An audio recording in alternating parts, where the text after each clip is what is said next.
Hello, people of the globe watching internet activities that have to do with cars. Welcome to this. My 1974 RA21 Toyota Celica ST, which will soon be powered by this high compression, fully forged, cammed, naturally aspirated 2UZ Toyota V8. If you're new here and you like to get caught up on this project, up above my head is conveniently a link to the last video where I worked on it, or also could be a guide to teaching your Cudamonde how to hand you beers with its feet. Picking up exactly where I left off in the previous video, I was just about to finish up some final things so I can try to start this car. And one of them is a slight issue with the fuel lines. So unfortunately, every single soft fuel line I made for the Celica, I have to redo. This is steel reinforced braided fuel line. This is also steel reinforced braided fuel line. The stuff I used on the car, however, is PTFE, which has a little Teflon inner liner on it. If you look right here on the inside, the PTFE has this Teflon layer, whereas the regular braided one does not. It's rubber. This is preferred for especially oil lines that are going to get extremely hot, or if you're using lots of ethanol or just straight up E85 or other types of fuels, which I am not going to be using. Yeah, now I remember this.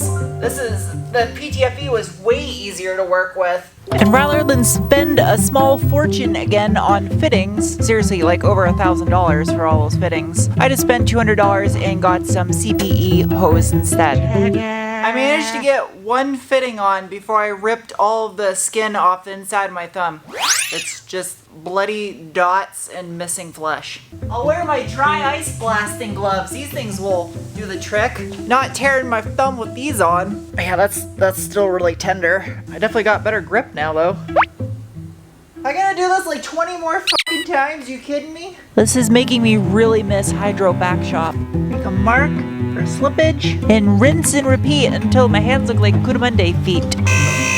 I was alerted to this by one of you in the comments section. I have never actually experienced PTFE lines before. We didn't use that type of hose in the military, and so I didn't know any better when I was buying the fittings to find out that they're slightly different. It can be a little bit deceiving because if you look down inside this fitting, you can see the Teflon of the PTFE butted all the way up against the threads, so it goes together just fine. However, it's not the correct way to do things, and I definitely do not want to risk having a fuel leak in burning the car up in a fire. The benefit of these non-PTFE lines is they're way more flexible, which makes it a lot easier on my end for assembly. Although the flexibility comes at a limit because these will kink easier than the PTFE. There we go. That's the last one.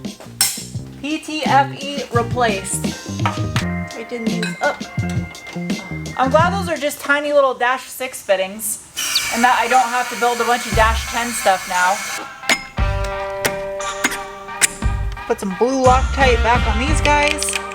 I actually have more clearance with this crank pulley than I thought I was going to now that the transmission is in. I still might notch this front cross member just to give a little bit of extra clearance to be safe. I have to try to shove this enormous thing into this. That's what he said. I took a torch to the end of the nylon to try to keep it from fraying. Helps a little bit. Oh man, come on. Oh, maybe this will be easier because it's bigger. Imagine that. Allow me to just macky-mack this real quick. You know what? I actually don't know which side is the feed and which side's the return on this little union. Probably like that angle right there. My little oil filter octopus gonna live right about there. In addition to this housing the oil filter, it also has a little bung on the backside, as do people's. I don't even know how to follow that up. This is kind of overkill, but honestly it produces the cleanest cut, so.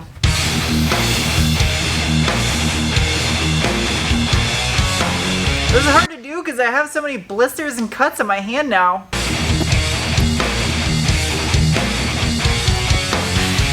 It's gonna look so good when the engine bay is freshly painted and all the wires are loomed up. I don't want this to become a funky bunch of hose, so I gotta macky-mack this accurately. You're welcome for that.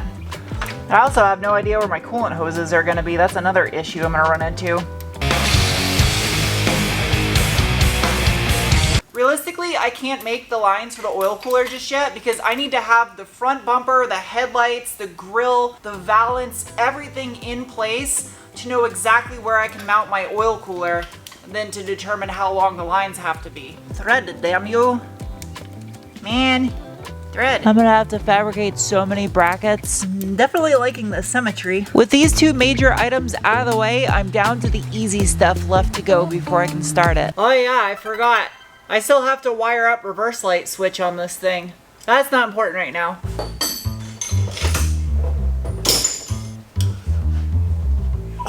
What the fuck? Why is this so tight? Oh my god. That's insane. I could just fill this thing through the shifter hole, but you gotta take this out anyway to check the level, so. You don't need to worry about what I'm doing over there. My little snap-on finger saw is broken, so hopefully I can at least get the job done.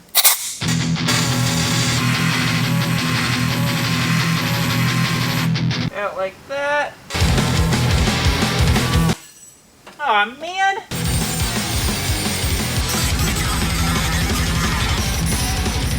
Yeah, it sounds really stormy out there. Holy shit. Yeah, it's about to storm super bad out there. That is wild. That wind is so strong. Oh my god! I can't even shut the door!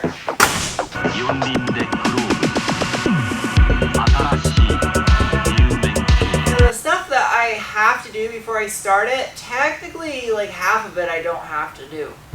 For instance, the clutch. I don't technically need to bleed the clutch before I start it. In fact, that will help lubricate the transmission just by letting it run like that. So this is gonna be my fill side right here. Those should be tight enough for a first start. A little bit of glass cleaner. I just got all the oils in my fingers and the robots off of it. I honestly have no idea what I meant by that. Come on. There we go. Ow! What's wrong with my brain? Well, this is one of those items where technically I don't need it for a first start, but it's needed for it to run. I'm trying to be as thorough as possible so I don't miss anything. There's a lot going on in this corner, but I think it made more sense since over there's more going on. Don't mind the mess down here. It's gonna be super neat and tidy once I paint the bay. But down here is two holes where the old AC lines came through, which leads me to think I could utilize them. I mean, why make my engine bay more cramped than it has to be when I can run it up under the dash? That's so much smarter. Besides, I'm trying to keep this looking period correct, so the more technologies I can hide, the better. Stealthily hide right up underneath here. Oh, I like this idea. The V8 is acceptable, but seeing this in the engine bay is like seeing an iPhone in a 70s themed movie. Good possibility I'm not even gonna need a lot of these vacuum ports anymore, but for now, I'm gonna plug them. Doing this on the lift is less than ideal. Yep, there's plenty of places where I can mount this up under the carpet. That's what he said.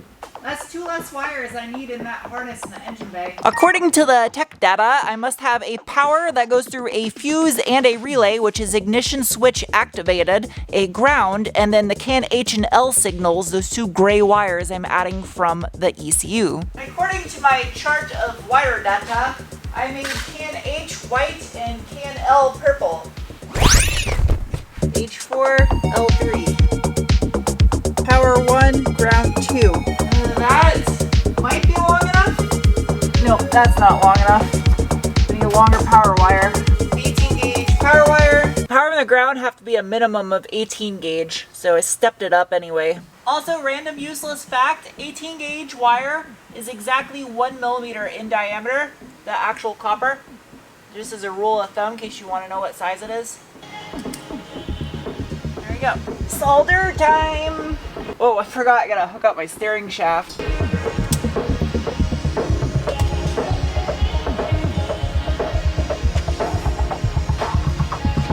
At this point in time right now, the only thing that is preventing me from starting this car is the global supply chain.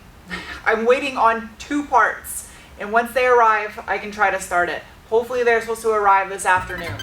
What I can do in the meantime, though, is something that I have to do regardless. Let's hope I don't let the smoke out of this second 85 Celica fuse box. Testing. Good. Alright. I went over everything on the power probe before I did this. Now, turn the key, Let's get this ECU fired up. Okay, apply power to the ECU. No ECUs found. What did I just hear? Is that the relay clicking? Yep. Okay, relay is clicking, that is good. I'm very confused.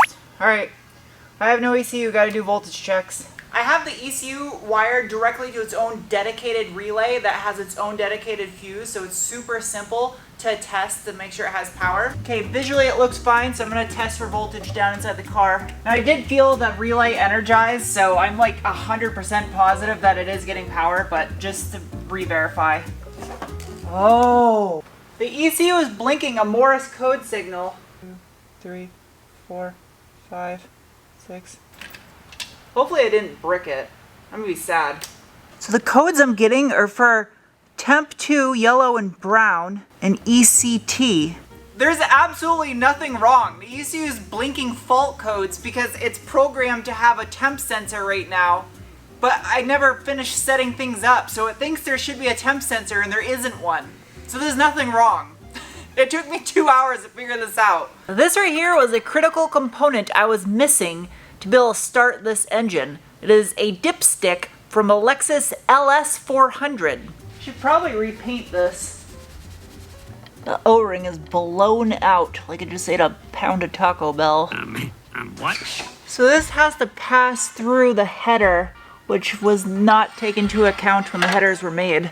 Yep, I'm gonna have to re-weld the tab on this dipstick tube in a different location to make this fit. I mean, it makes sense. The 1UZ is a shorter stroke and smaller bore than the 2UZ, so that's why this isn't lining up. But I do have a spot right here where I could just, I mean, that'd be super clean. 90 weight GL4 mineral-based non-synthetic gear oil. Hello, welcome to another day. The supply chain has come through.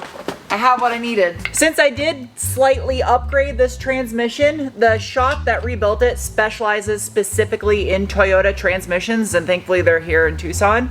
They recommended using this exact gear oil based on the cryo treating and the synchros that are in here, so that's what I'm going to use. I love that it's got the little burpee straw. I don't have to use my stupid plunger thing. Some of you are probably noticing that there's no drive shaft connected to the back of this transmission right now. Bottle number 2-ish. That and the exhaust are the 2 remaining things that need to get fabricated under here. I'm just gonna do the rest from the top. This sucks. Get out of there, squished penguin. Get. Probably like halfway? Yeah. The benefit of using mineral-based gear oil is it doesn't make my shop smell like a robot orgy took place in here. Oh, wait. It's coming out where the speed sensor goes. I forgot, I don't have that in there. I don't have one for this transmission. Oh, it came out where the drive shaft goes. There's nothing I can do about that. I don't have a drive shaft for this thing yet, so it is what it is. This kind of stuff is gonna happen when you're just doing a trial test start. I mean, I don't have parts for this thing to fully finish it yet. What the hell did I do with the oil? Break-in engine oil. Not sponsored, neither is the transmission fluid. This is per the instructions of the machine shop that did the engines. I'm using what they said. Just a little bit of insurance in case there's any issues. I used exactly what they told me to use. I gotta get a filter. Kind of forgot about that. I don't even know what size filter that HKS housing uses. Speaking of not sponsored, being that this entire project is self-funded, I make these videos completely out of pocket for you and don't shove ball hair trimmers down your throat. If you'd like to support what you see here, I'll put a link to my website down below. This video is brought to you by Sarah's Cotton Tit Covers, also available in crop top. Thank you. A little bit more and then I gotta get a filter on this thing. It's kind of like when you watch Bob Ross. This program is funded by viewers like you. He was a veteran, also, FYI. Was he a Merc? No, I think he was Air Force. Bob Ross's military branch was United States Air Force from 1961 to Yeah, Bob Ross was Air Force. That's what I thought. Yeah, it's perfect right there. All right. I have one filter for the Ranger, actually.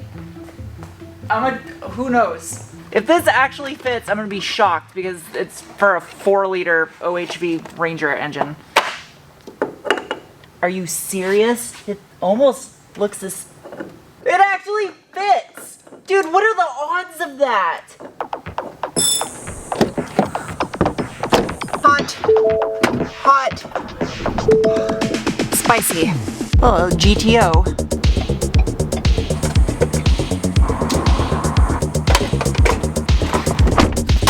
Cookie, gas is here.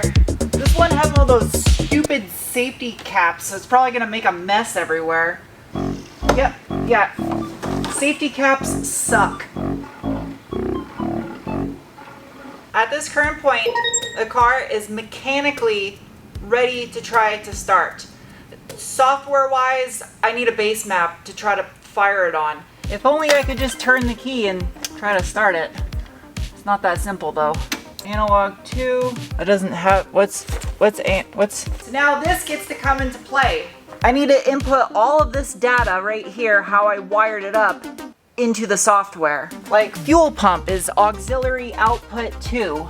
This is where I can configure the fuel pump relay. Oh, that's neat. You can change it so it's a multiple speed relay, like the MR2 originally had a 2-speed fuel pump relay from the factory. Well, I don't have that capable of a relay, but that's neat. Just when I was about ready to put the laptop away, Jimmy Oaks messaged me and said they got a minute to try to look at this thing. Team viewer. Gotta get some gift cards at Red Lobster and send them to someone on the other side of the earth.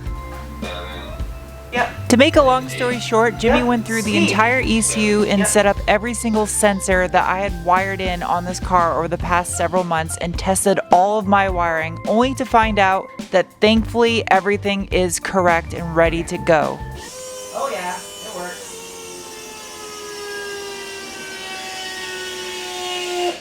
Yep, that's loud, jeez. The outlet for the control valve. Box 7. I honestly was not anticipating this to go so smoothly. I didn't think it would be possible to try to start this car today, and it wasn't because a single part didn't arrive in time. I had this little chunk of dash 10 line left over. If this works, and I can use it as a runaround block, I can try to start the car. If not, I'm screwed. I'm trying my best. No, it's gonna be too short. It's too short. Fuck. I have to give a huge shout out and thank you to Jimmy Oaks for taking the time out of his day to go and set up a base file for this thing. We almost got it finished, but I need to be able to start to crank the car, and I don't want oil gushering all over the place, and I have no way of looping off the oil cooler. The parts were supposed to arrive for that today and they didn't. So, I mean, the car is 100% ready to try to start. And honestly, it's probably a blessing in disguise that I can't start it right now, because this is now gonna give me time to stop and look over everything one more time, so that way I don't have any oops, I was in a rush type situations. I've definitely come way too far on this project to just try to rush a first start to make a YouTube video for you guys. So the next video, 100% is first start. It's ready to turn the key once I loop off that oil cooler. So thank you guys for watching, and I'm excited for the next video. I'll see you guys soon with another. Bye.